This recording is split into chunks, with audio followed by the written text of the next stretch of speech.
Oke, assalamualaikum. Perkenalkan, nama saya Yuda. Nah, hari ini saya akan mencoba melakukan SQL injeksi terhadap aplikasi yang saya miliki. Kebetulan aplikasinya ini saya dapatkan dari teman saya yang sedang melaksanakan skripsi akhir kuliah di salah satu perguruan tinggi di Indonesia.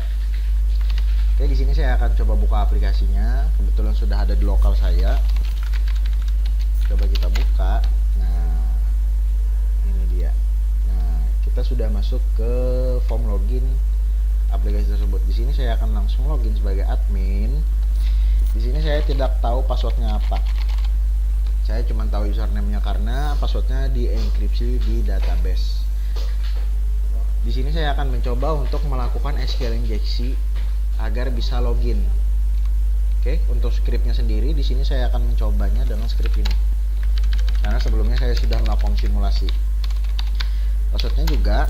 Nah, dalam beberapa saat dia akan meredirect ke dashboard admin tersebut.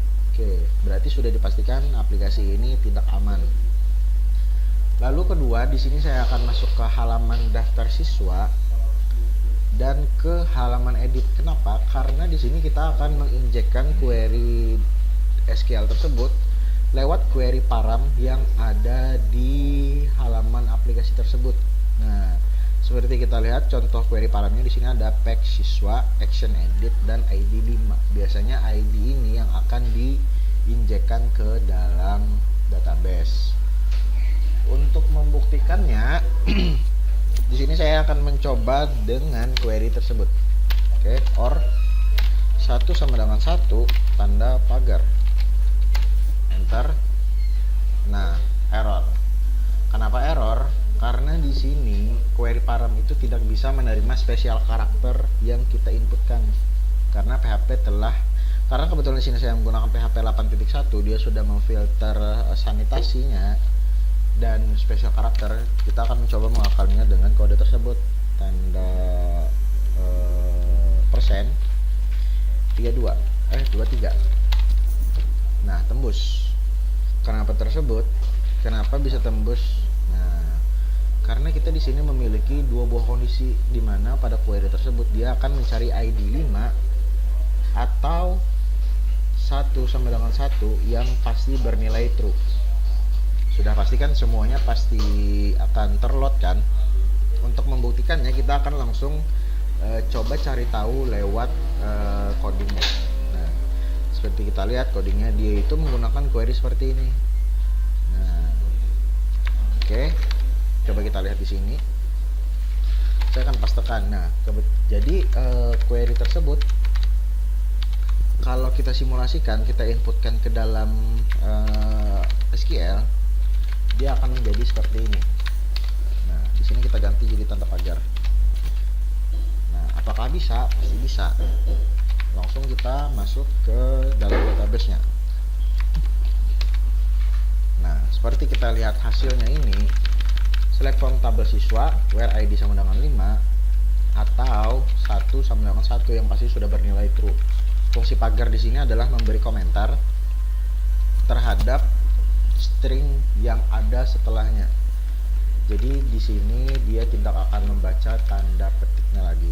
Jika kita jalankan, dia akan meload semua data yang ada di tabel tersebut. Walaupun ID-nya sama dengan 5 atau sama dengan 100, dia akan tetap meload semua. Kenapa? Karena where di sini menggunakan or 1 sama dengan 1. Karena salah satu nilai or sudah bernilai true, dia akan menampilkan semua datanya. Oke, untuk script pertama kita sudah berhasil melakukan injeksinya. Lalu di sini saya ingin tahu field apa aja yang ada di dalam tabel tersebut. Nah, oke, untuk script selanjutnya kita coba menggunakan union.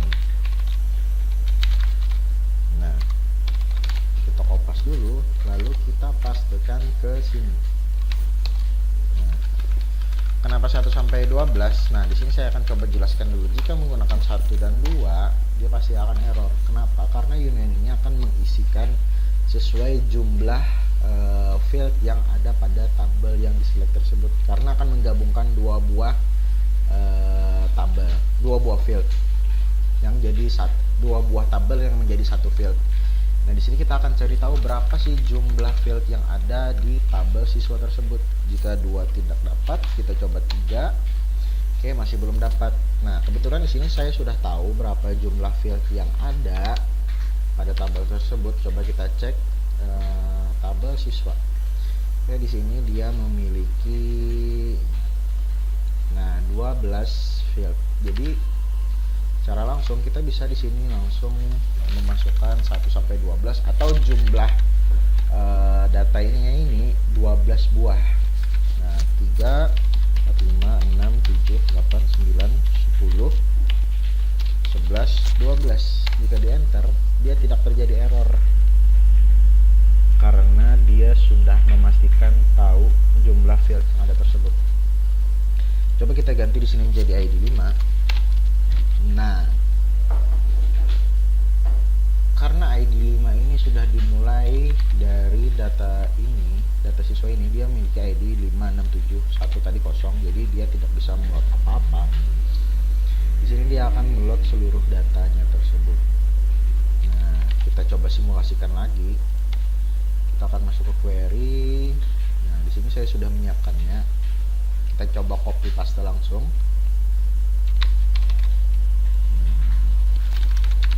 Oke. Kita coba jalankan.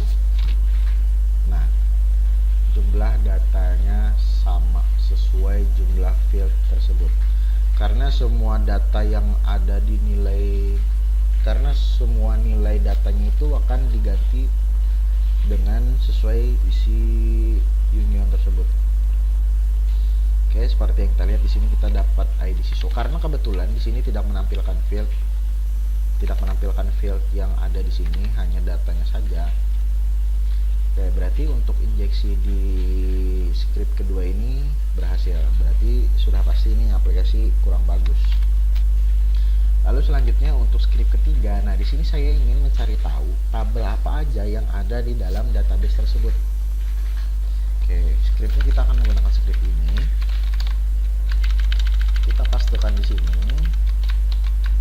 Ini kita ubah dulu menjadi 5. Enter. Nah, tidak ada error. Cuman data yang keluar setelah ini itu tidak berurutan sama sekali. Kenapa tidak berurutan sama sekali? Karena seperti yang saya lihat pada aplikasi tersebut, dia dia akan meload seluruh data seluruh nama tabel yang ada pada database saya tersebut. Kebetulan di sini saya punya banyak database, semua banyak tabel, jadi loopingnya sangat banyak. Dan sisanya itu kan digantikan dengan 1 2 3 4 5 sampai 12. Untuk simulasinya saya akan coba langsung di sini. Oke, ini saya ganti dulu. Ini saya ganti 5. Nah, di sini saya sudah bisa mengeluarkan nama-nama tabel yang ada di database ini. Cuman karena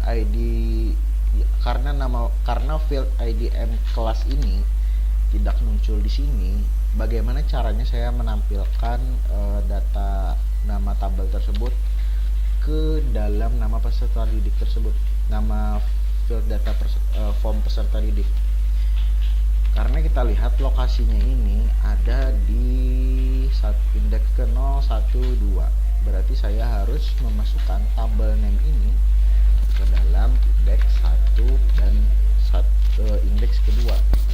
Oke, ini indeks pertama, indeks ke 0, indeks ke 1, indeks kedua. Saya coba di sini. Nah, kita tunggu loadingnya, masih loading. Oke. Nah, seperti seperti yang kita lihat, nama peserta didik di bawah ini sudah terganti dengan nama tabel yang ada di dalam database saya. Oke, berarti untuk script tersebut injeksinya berhasil. Nah, ini sangat berbahaya nih kalau nama tabel bisa ketahuan di sini. Coba saya search TB activity. Oke, ada tabel activity ini di database saya yang lain. Lalu tabel presensi ada juga. Nah, tapi saya tidak mau membahas database yang lain, saya cuma akan membahas database untuk aplikasi ini. Di sini saya sudah tahu ada nama tabel guru. Nah, tabel guru ini ada pada database aplikasi ini. Kita lihat dulu tabel guru. Oke, ini ada tabel guru nih. Nah, selanjutnya saya sudah tahu nih tabel apa aja yang ada di sini. Selanjutnya saya ingin tahu lagi field apa aja yang ada di dalam tabel guru tersebut. Untuk scriptnya sendiri saya akan mengcopy pastekannya di sini. Nah, untuk script yang telah saya siapkan. Oke, selanjutnya di sini saya ganti. Nah, saya ubah dulu jadi 5. Oke, jadi scriptnya uname select 1 indeks ke 0, indeks ke 1, nama kolom from information schema, columns, kolom apa saja, where tabel name sama dengan TB guru sesuai nama tabel tersebut. Coba kita enter. Oke, selanjutnya di sini akan muncul nama-nama field apa saja yang ada pada tabel tersebut. Yang pertama ada ID guru, kedua ada NIP, ketiga ada nama guru, keempat ada email, kelima ada password, keenam ada foto. Nah, ini nama-nama field yang sesuai pada tabel tersebut. Coba kita konfirmasi ya, ada ID guru, NIP, nama guru, email, password, foto, dan status. Oke, kita setelah tahu nama fieldnya apa saja yang ada.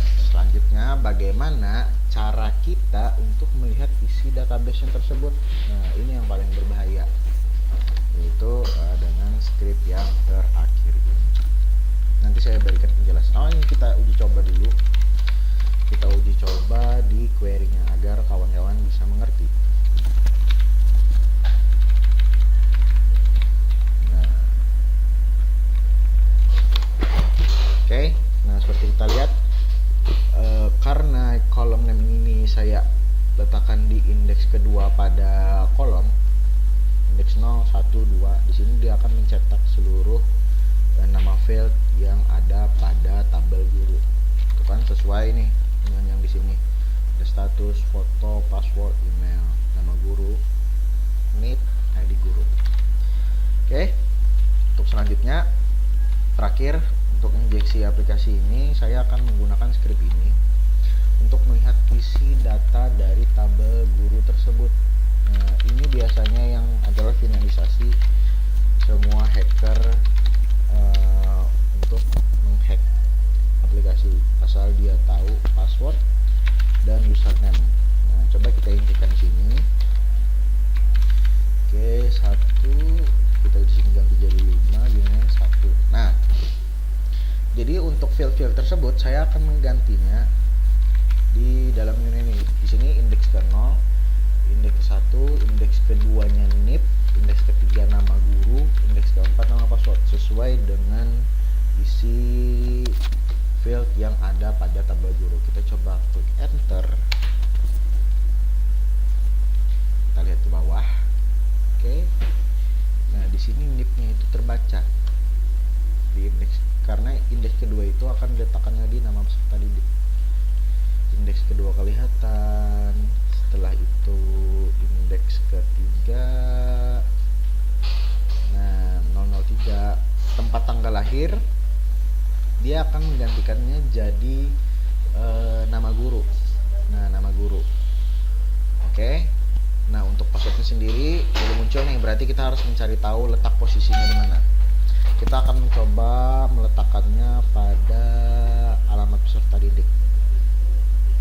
Di sini coba kita cari tahu dulu alamat peserta didik ada di field index ke berapa. Kita lihat di tabel siswa agar lebih cepat. Index 1, 2, 3, 4, 5, 6, 7.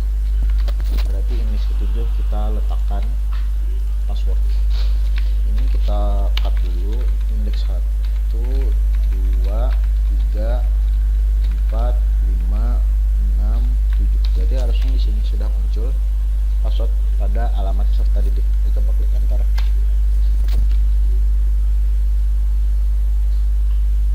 Oh, masih belum. Kita coba lewat sini langsung.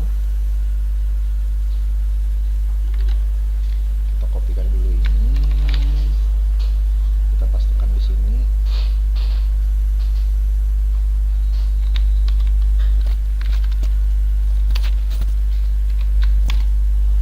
Nah, di sini passwordnya ada di, oh salah, saya kelewatan. Indeks 1, 2, 3, 4, 5, 6, 7. Oh iya, harusnya di sini. Passwordnya kelewatan. Indeks ke-7. Di sini dan enter. Nah, passwordnya itu keluar pada field alamat peserta didik. Nah, kebetulan passwordnya itu telah dienkripsi di aplikasi tersebut. Syukur-syukur kalau database-nya dienkripsi, tabelnya itu field passwordnya itu dienkripsi. Kalau tidak dienkripsi, kita ketahuan dan bisa login kembali. Oke, sebelumnya kenapa aplikasi ini bisa diinjek? Biasanya aplikasi-aplikasi yang bisa diinjek itu adalah aplikasi yang menggunakan cara pembuatannya dengan native PHP. Jadi seperti kita lihat contoh codingannya. Nah, ini dia menggunakan native PHP. Jadi kalau dia contohnya menggunakan framework, di sini saya coba ke aplikasi milik saya sendiri. Nah, di sini saya cobakan memasukkan ini. Harusnya tidak bisa login. Nah, tidak bisa login. Kenapa? Karena di sini saya menggunakan framework PHP. Jadi kalau sudah di framework itu biasanya untuk query-query aneh itu sudah ditangani oleh framework tersebut. Oke, mungkin sekian dari saya untuk SQL injeksi. Semoga bisa digunakan dengan bermanfaat sebagai ilmu, sebatas tahu, jangan dilakukan sebagai kejahatan. Terima kasih. Sekian dari saya. Wassalamualaikum warahmatullahi wabarakatuh.